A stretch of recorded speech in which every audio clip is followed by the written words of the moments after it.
Hello, my name is Paul Marchbanks, and this is Digging in the Dirt, with the first segment in a series on entertainment and the arts entitled Life is Layered. Today's talk is called Dirt, Digging, and Cultural Engagement. When I was a kid, I loved to get dirty. You know Charles Schulz's character Pigpen from the Peanuts comic strip? Yeah, like that. In the same way that he would go straight from the bathtub to the dirtiest place on the playground that he could find, I loved to spend time in sandboxes, which were rather inappropriately named where I grew up in central Washington and later in eastern Tennessee. They were more like mud bogs, right? Because we were so far from the beach, I guess it was too expensive to actually get the real thing. So I would take a discarded bowl and a water hose and presto, mud pies.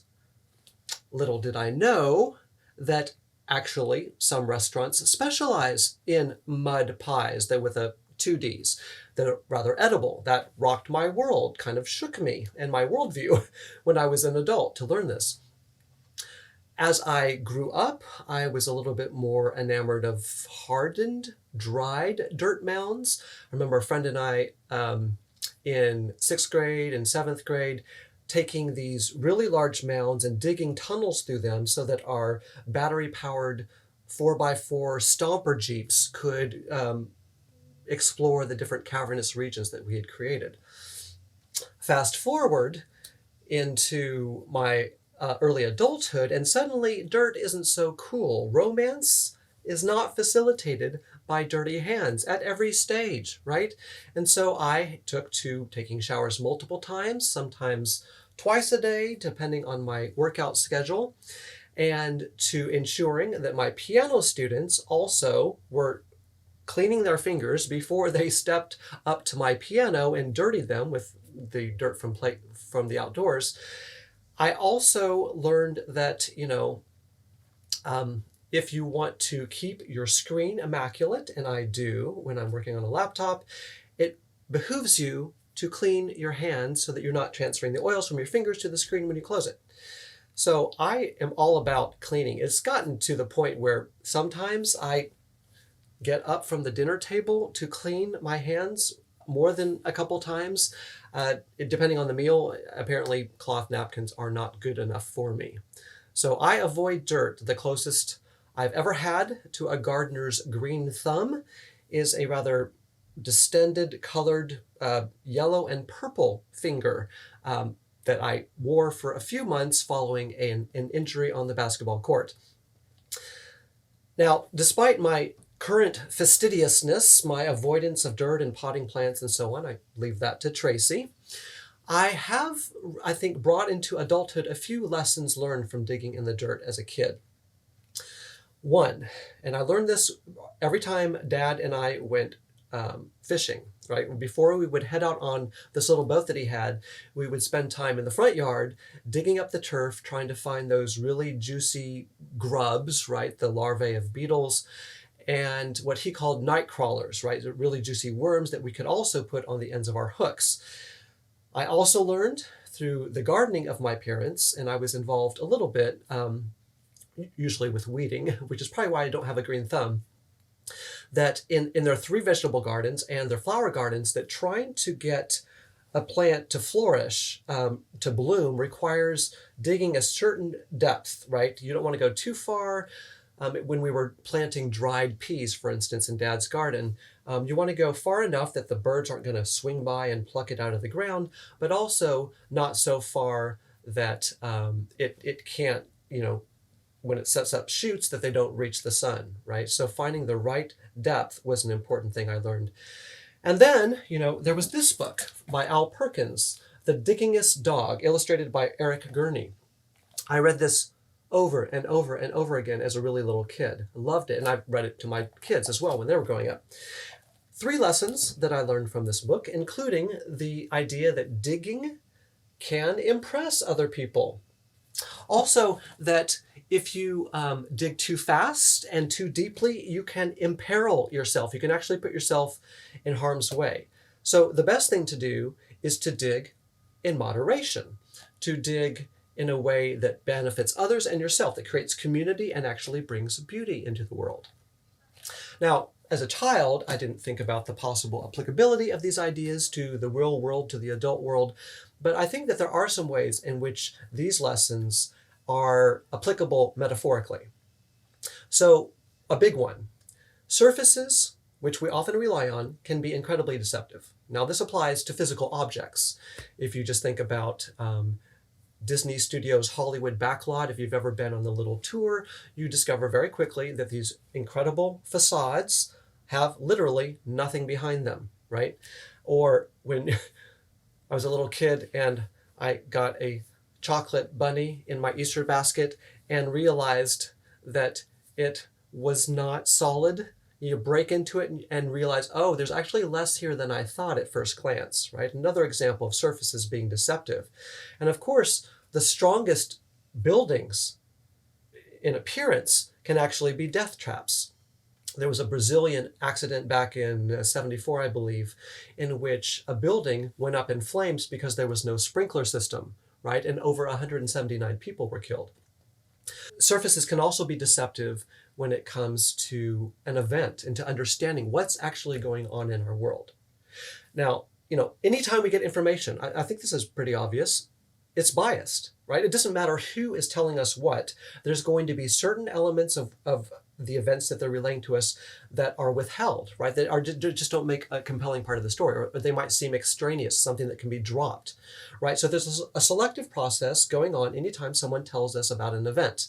This goes for the most upright news people, right? So I actually try every morning and evening to look at least 6 or 7 news sites, from the most liberal, which is the Washington Post, right, for me, and to the most conservative, which is the Federalist, and then a number in between. I think that looking at an object, an idea, an event from multiple perspectives makes it much more likely that I will see in 3 dimensions, right, that I'll understand a little bit more of what might actually be going on. Now, this idea, I think, is aptly illustrated by thinking about trying to dig to the heart of a matter using a sledgehammer. That's what it's like when we rely, I think, on a single news organ, on a particular news personality whom we are really into, right?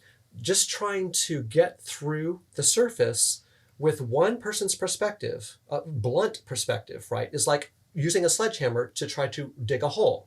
This is going to break a lot of rocks and make a lot of noise, draw a lot of attention, but it's not necessarily going to be effective. It's going to be a slow process. And I think that we are more likely to get to the heart of the matter when we have an edged tool like this one, right? So every sharpened edge, and people who are serious about gardening sharpen their shovels regularly, is going to apply abrasive pressure, right, when they're sharpening it, to both sides of the metal, right? So I think this is a great illustration for thinking about how, if we really want to dig with something, we need to look at things from multiple perspectives, right, from pressure applied from different angles. The same principle, which applies to shovels and to sharpening swords, I believe applies to human understanding and really getting to know other people. It's easy and common for us to rely on physiognomic principles, right? So we look at someone who's really attractive and we assume, oh, they must be trustworthy. They must be filled with all kinds of virtues like patience and kindness because they look so good, right? And someone who is not achieving that ideal that we have set for ourselves, or which our culture has created, is more likely to be suspected or to be suspicious. We're not as likely to be kind. And it's weird that this kind of bias starts as early as when we're infants, right? Really young. Because little kids who haven't really had an opportunity to absorb cultural biases still are drawn to particularly large eyes, large features on the face, right? So anyhow, this is something that is a big obstacle for us to get past, right? It's obviously something still heavily relied upon by contemporary advertising. And people, I would argue, though I was a psychology major, are much more complex than personality inventories. I think highly of the Enneagram, and I've been into the Myers-Briggs for decades, that personality inventory, but those numbers and letters that they give us to help us understand ourselves and other people are of limited value, right? They'll give you something useful to work with in trying to interact in a healthier way with other people. If you know certain things about them. But if we were to quickly type someone and assume that we know them fully because of this information, then we are misusing those kinds of assumptions that are given to us by different kinds of personality tests. That's a way of looking on the outside of things, maybe digging a little, but not really getting to the heart of the matter. C.S. Lewis in The Problem of Pain writes, "We are deceived by looking on the outside of things." And isn't this true of all of us?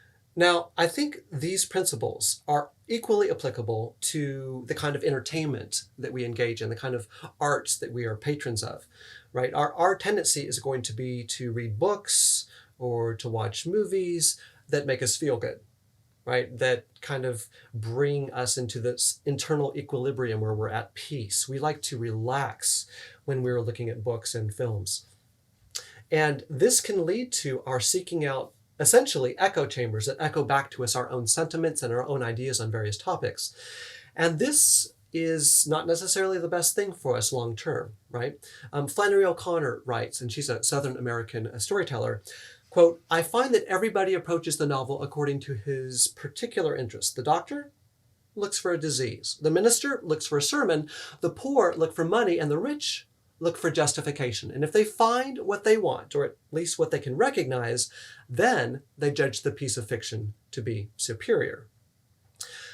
Now, this has a limited value, right? It might bring about some kind of ease and happiness in the present, but I would argue that in the long run, it can be detrimental. This is a point that was made much earlier in 1792 by Mary Wollstonecraft in A Vindication of the Rights of Woman. She's looking at the educational situation for many young girls and extrapolating to look at what happens to them as women when they are given very, very limited education and are not exposed to difficult questions and difficult issues, right? She writes, quote, "Ignorance is a frail basis for virtue. Without knowledge, there can be no morality." So if we actually want to develop ourselves in an ethical way, if we want to understand others in a way that's going to help us to live in health with them and actually reciprocally benefit each other, then we need to expand our minds, to actually allow our imaginations to get stretched, right? And the arts can really help with this, the literary and visual arts. If we begin to build walls around us between ourselves and difficult subject matter, that can lead to our totally preventing ourselves from being aware of certain things that just make us uncomfortable, right? And that kind of censorship can actually lead to things being taken off library shelves for not just little kids, but all ages. It can lead to book burning. And this is the kind of thing that we've seen in books like The Giver and Fahrenheit 451, George Orwell's 1984, a little-known action film starring Christian Bale called Equilibrium, right? All of these different stories look at what happens to a society when you remove art, because what you're trying to do, ostensibly, is to benefit the population, right? Because art makes you feel things, and sometimes feelings are painful, and it makes you think about things that could be off-putting, that could unsettle you, and we don't want that, surely, so we should just eliminate the arts. In Brave New World, the comptroller argues that we should get rid of plays by Shakespeare, like Othello, even though he recognizes they're great art because, quote, "that's the price we have to pay for stability. You've got to choose between happiness and what people used to call high art. Better to be complacent, better to be living a life that's level, right, than to disrupt things with art that makes you question the way you're living, the values that you've been adhering to for years, and so on." So, I'm going to propose through this series that provocative storytelling can draw us beneath the surface. It's just a matter of correctly calibrating our efforts and figuring out how deep is going to be productive for us. If the Hebrew writer is right, that deep calls to deep, then we might need to let literature, film, and other forms of storytelling draw us pretty far into the depths to live the most meaningful, authentic lives possible. You know, when I was a kid, I, on Saturdays, would walk down Gothel Street in Richland, Washington to the local middle school. And I would marvel at these adults who came by with these long metal detectors, like a disc attached to a long pole, wrapped with wire, and they would spend hours just kind of walking around the playground looking for things. And I put a metal detector on my wish list, my birthday, Christmas thing, for years, probably 6 or 7 years, and no joy. Never got what I was looking for. My imagination was so enthused to consider what lies beneath the surface. Like if I were to go over there with my own and a little shovel, what might I find? I've always wondered how far you have to dig beneath the surface to get more than, coins that fell out of a kid's pocket or broken toys that were buried, years earlier. How far do you have to go to find real treasure? Maybe we can find some answers to this question as we move forward together.